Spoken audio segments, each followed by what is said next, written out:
Saudara kaum muslimin, para pemirsa yang dimuliakan oleh Allah Subhanahu wa taala, selanjutnya ciri-ciri umat terbaik yang ketiga adalah wa tu'minuna billah.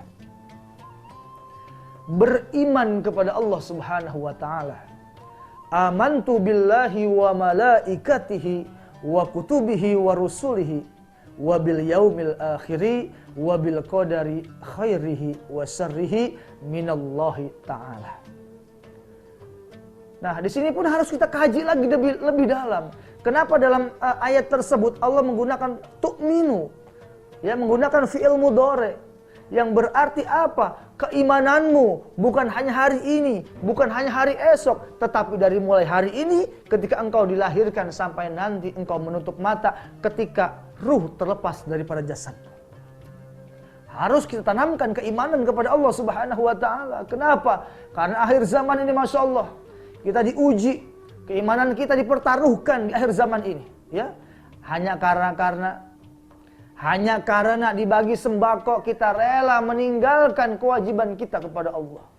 Bahkan ada yang hanya sebatas uang dan kedudukan, dia rela meninggalkan agamanya.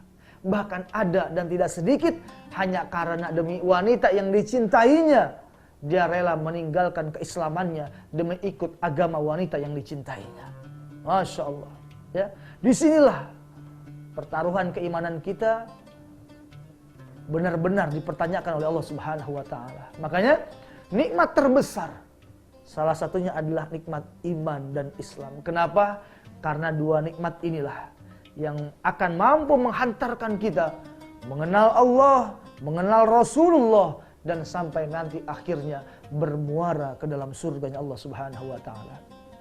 Tapi ada pula yang mengatakan bahwa salah satu nikmat terbesar adalah ketika dilahirkannya baginda Rasulullah sallallahu alaihi wasallam. Kenapa?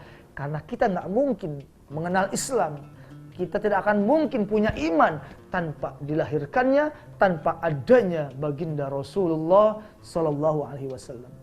Karena dikatakan dalam sebuah syair, Rahatil atyaru tashdu fi layalil maulidi wa barikun nuri yabdu min ma'ani ahmadi wa barikun nuri yabdu min ma'ani ahmadi fi layalil maulidi. Masya Allah. Sesungguhnya ketika malam dilahirkannya baginda Rasulullah, burung-burung bernyanyi, bidadari berseri, menyambut sang Nabi dari Allahu Rabbi. Masya Allah. Jadi ketika malam dilahirkannya baginda Rasul, itu burung-burung bernyanyi tepat di atapnya rumah Siti Aminah. Kenapa? Saking takjub dan bahagia kelahiran manusia agung, yaitu baginda Rasulullah sallallahu alaihi wasallam. Bahkan turun di situ para malaikatul muqarrabin dan juga turun Siti Maryam, yang dalam keterangan dikatakan Siti Maryam ini adalah wanita solehah yang punya anak tapi nggak punya suami.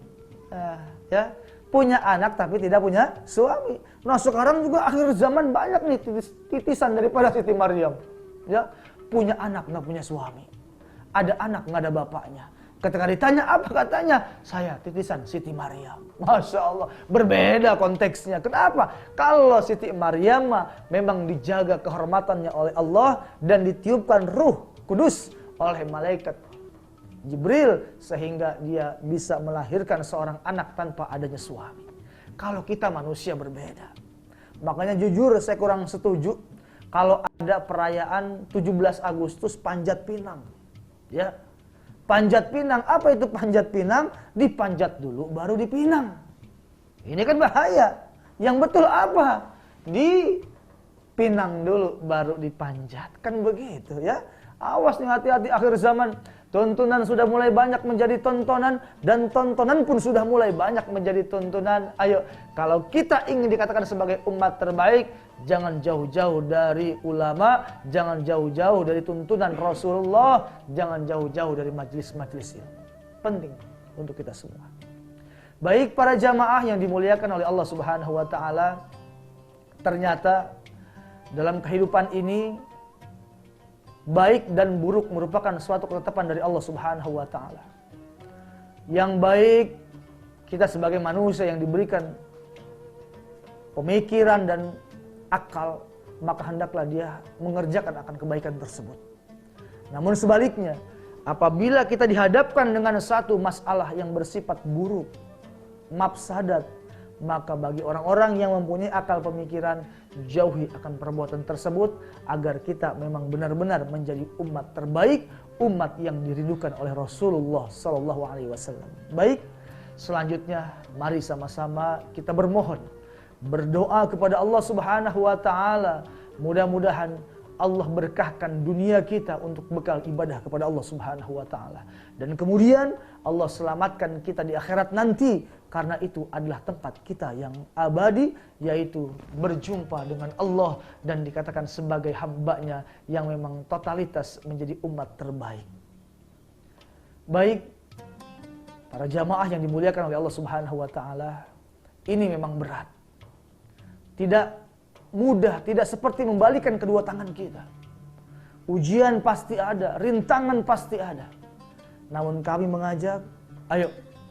Memang iblis ketika diusir oleh Allah dari surga, dia telah berjanji kepada Allah, ya Allah, karena engkau telah mengusirku dari surga, maka izinkan aku untuk hidup selama-lamanya sampai yaumul qiyamah. Gunanya apa? Untuk menggoda anak Adam agar berpaling dari agama Allah, agar mereka jauh daripada umat terbaik. Nah, ini penting. Ketika kita telah menyatakan beriman kepada Allah, kita sedang fokus ibadah kepada Allah, maka sungguh tidak akan mungkin Allah diamkan kita begitu saja tanpa adanya sebuah ujian. Ingat, ujian itu adalah tahapan untuk kenaikan kelas kita, kedudukan kita di sisi Allah Subhanahu wa taala, dan memang benar-benar diuji oleh Allah dalam setiap gerak-gerik hidup kita. Kesabaran kita akan dipertaruhkan dan keistiqomahan kita akan diuji oleh Allah Subhanahu wa taala untuk benar-benar menjadi umat terbaik, umatnya Rasulullah sallallahu alaihi wasallam.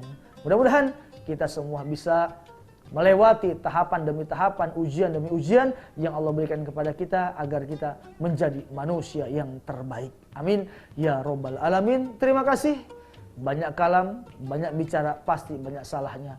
Yang benar hanya milik Allah Subhanahu wa taala. Wallahul muwaffiqil aqwamit thoriq.